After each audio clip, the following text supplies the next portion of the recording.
Shri hospital నందు మొట్టమొదటిసారిగా డిప్విన్ థ్రంబోసిస్ operation విజయవంతంగా నిర్వహించడం జరిగిందని డాక్టర్ బివి నారాయణ రెడ్డి తెలియజేశారు. మంగళవారం గుంటూరు నగరంలోని శ్రీ హాస్పిటల్ నందు ఏర్పాటు చేసిన మీడియా సమావేశంలో ఆయన మాట్లాడుతూ ఒంగోలుకు చెందిన శ్రీను అనే వ్యక్తికి మోకీళ్లు భాగంలో రక్తం గడ్డకడితే ఆపరేషన్ చేయడం జరిగిందని తెలిపారు. పేషెంట్ కు ఇబ్బందిగా ఉన్న చోట క్యాథర్ ను పంపి గడ్డకట్టిన రక్తాన్ని బయటకు తీయడం జరిగిందని చెప్పారు. ఆపరేషన్ చేసిన మరుసటి రోజు నుండి లేచి తిరుగుతున్నారని చెప్పారు.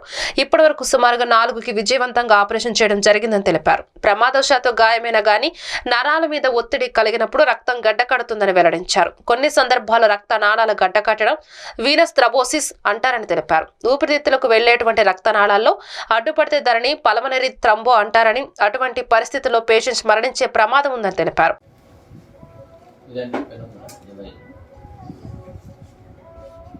ఇది మన ఎక్కడైతే ప్రాబ్లం ఉందో దాంట్లోకి క్యాథెటర్ పంపించడం జరిగిందండి.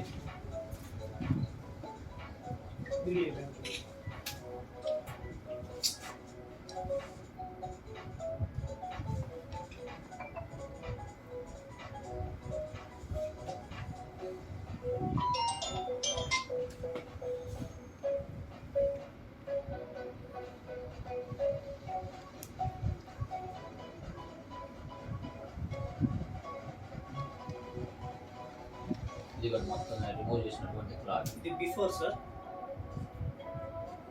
ఇది చెయ్యక ముందు ఇది మొత్తం బ్లడ్ వైట్గా ఉన్న మొత్తం బ్లడ్ క్లాట్ అయింది కింద నుంచి పై దాకా. సక్కింగ్ అంటే బ్లడ్ క్లాట్ ని సక్ చేస్తుంది. ఇది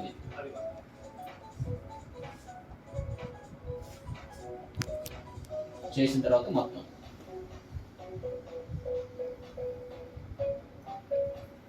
మొత్తం రక్తనాళం ఓపెన్ కావటం. ఇది చేసిన తర్వాత చెయ్యకముందు మొత్తం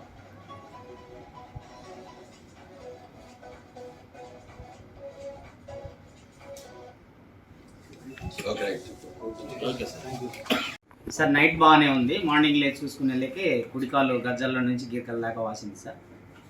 వాసిన తర్వాత ఏదో మామూలుగా హాస్పిటల్కి వెళ్ళాను, ఆర్ఎంపీ దగ్గరికి వెళ్ళి నేను ట్యాబ్లెట్లు తెచ్చేసుకున్నాను సార్. ఆ రోజు తగ్గలేదు. తెల్లారి గవర్నమెంట్ రీమ్స్ హాస్పిటల్కి వెళ్ళాను సార్. వాళ్ళకు మక్కకి ఇంజెక్షన్ చేశారు, 2 రోజులు ఆగి రమ్మన్నారు, అయినా కూడా తగ్గలేదు. 3వ రోజు మా అబ్బాయి ఇమ్రాన్ ఉన్నాడండి ఇక్కడ మూన్వాక్ హాస్పిటల్. అతనికి చెప్పాను ఇలా ఉందని. అతను గుంటూరు వచ్చేయి బాబాయ్ ఇక్కడ చూపిద్దామని అన్నారు. గుంటూరు శరత్ చంద్ర గారి దగ్గరికి వచ్చాను సార్. శరత్ చంద్ర సార్ దగ్గరికి వచ్చాను. అక్కడికి వచ్చిన తర్వాత శరత్ చంద్ర సార్ గారు ఇక్కడికి తీసుకొచ్చారు. ఇక్కడికి తీసుకొచ్చిన తర్వాత సార్ వాళ్ళందరూ చూసి ఇట్లా ఉంది పొజిషన్, ఇలా చేయాలన్నారు. నేను దానికి కూడా ఇంజక్షన్ల ద్వారా ఏమైనా కరిగిద్దామో 4 రోజులు చూడండి సార్ అన్నాను. సార్ వాళ్ళు గట్టిగా లేదండి, ఇంజక్షన్ల వల్ల కరిగినా కూడా నీకు మళ్ళీ వచ్చే ప్రాబ్లం ఉంది, తీసేద్దాం పూర్తిగా అన్నారు. సార్ మీరు ఎలా చేస్తే అలా చేద్దాం సార్ అన్నాను. చేసేసారు. ఇప్పుడు బాగుంది సార్ నాకు. సారు రెడ్డి సారు, శరత్ చంద్ర సారు అందరూ నాకు సహకరించిన సార్లందరికీ కృతజ్ఞతలు సార్. నాకు మాట్లాడటం పెద్దగా తెలియదు సార్.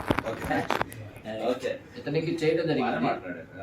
సివియర్ పెయిన్ అన్నమాట కాలికి వచ్చి దాదాపు ఒక 3 to 4 days ఇంజక్షన్ ఇచ్చాము. ఇచ్చినా కానీ బట్ పెయిన్ అనేది అట్లానే ఉంది. చెప్పాము, చూసి ఇట్లా ఉంది బాబు ప్రాబ్లమ్, ఈ విధంగా చేద్దాము, మీరు ఓకే అంటే చేద్దామండి, లేదు అనుకుంటే వెయిట్ చేద్దామన్నారు. కాకపోతే వాళ్ళు ఓకే చేయటం జరిగింది. దాని తర్వాత మనం సింపుల్ ఈయనకి చేస్తున్నప్పుడు కూడా ఎటువంటి పెయిన్ కూడా ఏమీ లేదు సార్. మత్తు కూడా ఏమి లేదు, మత్తు ఇవ్వడం జరగదు, ఎటువంటి పెయిన్ కూడా ఉండదు. అది ఇంజక్షన్ ఇవ్వటం వల్ల కానీ ఆ సక్షన్ చేయటం వల్ల కానీ ఎటువంటి పెయిన్ ఉండదు మనకి. ఓన్లీ లోకల్ అనస్థీసియా, ఎక్కడైతే మనం క్యాథెటర్ పంపిస్తాం అక్కడ చిన్న లోకల్ అనస్థీసియా ఇచ్చి మనం చేసినట్లయితే ఎఫెక్టివ్ గా చేయగలుగుతాం. మరుసటి రోజు నడవడం జరిగింది. వారం రోజులు బాధపడ్డాను సార్. మర్నాడే చేసిన మర్నాడే నడవగలిగాను సార్.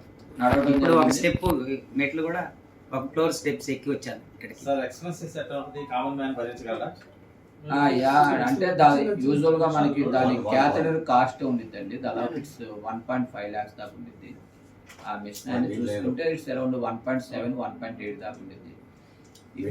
ఇన్సూరెన్స్ ఈజ్ అవైలబుల్ అనుకోండి, బెటర్ ఇన్సూరెన్స్ పెట్టుకోవడం. కాకపోతే ఫ్యూచర్లో మనకి ఏంటంటే ఎక్కువ జరుగుతున్నప్పుడు ఆ క్యాథెటర్ ఎట్లాగైతే సెల్ ఫోన్ మొదట్లో వచ్చినప్పుడు చాలా కాస్ట్ ఉండేది, ఏ విధంగా అయితే దాని కాస్ట్ రిడక్షన్ అవుతా వచ్చిందో అదే విధంగా మనకి ఎక్కువగా జరుగుతున్నాయి అనుకోండి, దాని యొక్క ఎక్స్పెన్సెస్ కూడా తగ్గి ఆటోమేటిక్గా మనకి అవైలబుల్ ఉండటానికి ఆస్కారం. ఇది ఆరోగ్యశ్రీలో ఉంది. ఇది ఆరోగ్యశ్రీలో లేదు, లేదు సార్, మా అబ్బాయి job sir insurance insurance case మీద.